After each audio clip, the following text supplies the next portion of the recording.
As we reported earlier, the TSA is blaming tighter budgets for growing airport security lines and nightmarish situations as passengers arrive 3 hours before their departures. But instead of spending more money to try to figure out how to make these lines move faster, is the argument, the TSA has been spending millions, it turns out, on ad campaigns, public relations, and other items that are unrelated to the actual security issues at our airport. A new report finds $53,000 was spent on a public relations contract to monitor reports in the news media. Another company got $1.7 million for marketing services for TSA. Nearly $200,000 paid for new furniture at the Los Angeles airport. And nearly $15,000 was spent to install a digital virtual assistant at a small airport in Florida. Meanwhile, a 2015 Homeland Security report, which we covered here, showed that agents were able to smuggle in mock explosives and weapons past the TSA screeners 95% of the time. That was a 2015 test that they did not that long ago. So Elizabeth Harrington joins us now. She wrote this story for the Washington Free Beacon, and Tom Schatz is the president of Citizens Against Government Waste. Welcome to both of you. Elizabeth, Thanks. Let me start with you on this. We just outlined some of the expenditures that this report found and that you documented. How surprising was all this?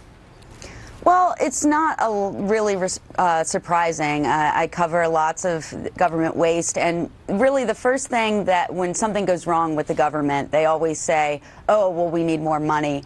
So that's what the TSA said. In this case, if you just take a look in the past month at what they've been spending money on, it was easy to find $2 million on stuff that is not related to security at all.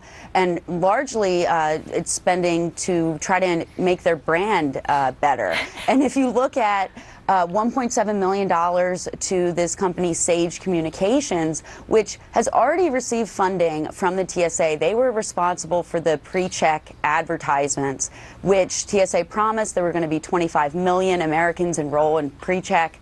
Only 9 million Americans have enrolled in it. So their advertising campaign didn't really work. Now they're giving them $1.7 million more. And on top of that, they're giving $50,000 to a digital media company that worked on the Obama 2012 re-election campaign for PR. So you see lots of spending that's trying to spin and make the TSA image better, when really if they just fix the problems, their image would be a lot better. I mean, that's great stuff. Tom, first of all, you don't get a choice. It's not like you get to pick your favorite TSA area. So, I mean, why would they need to market to consumers in the first place when, you know, they're just providing a service? It's not like they're a retail operation. Second of all, when you take a look at how that money was spent on the pre-check issue, you know, and you look at these long lines that are going on, it makes you wonder if, you know, there isn't an effort underway to fix that problem by getting all those people to pay $80 to sign up for pre-check.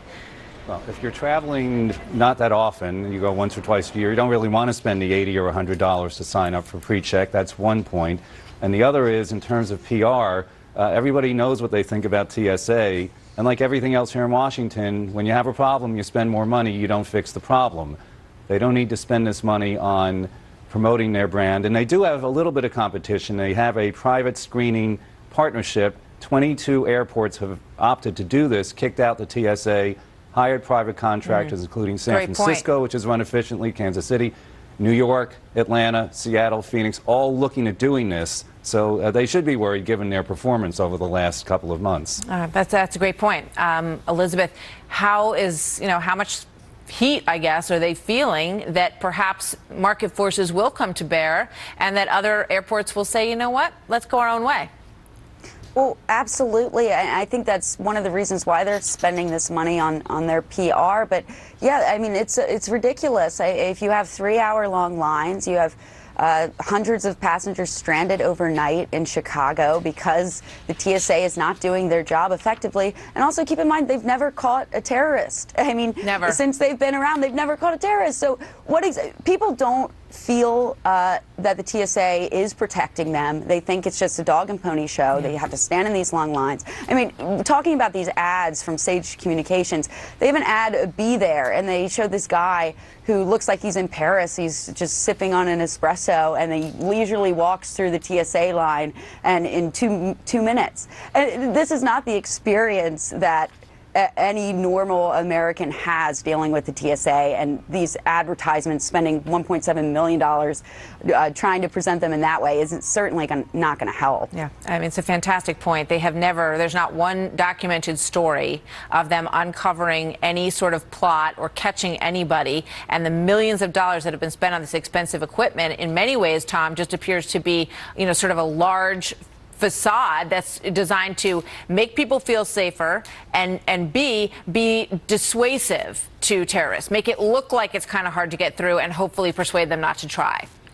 Well, they spent $40 million on those full-body scanners. There were hundreds of them sitting in warehouses that they're not using.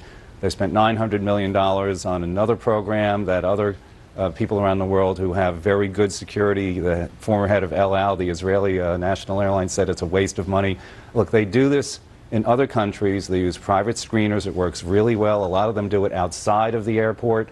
You know, the Secretary of Homeland Security, Jay Johnson, said we're going to spend more money. We have $34 million. And by the way, the lines won't be any shorter this summer. Just letting you know we're trying. Yeah, you know, I think it's becoming more and more clear. It's time to start over and think outside the box about this issue. And you guys are doing a great job bringing that to everyone's attention. Thank you very much. Good to see you both. Thanks.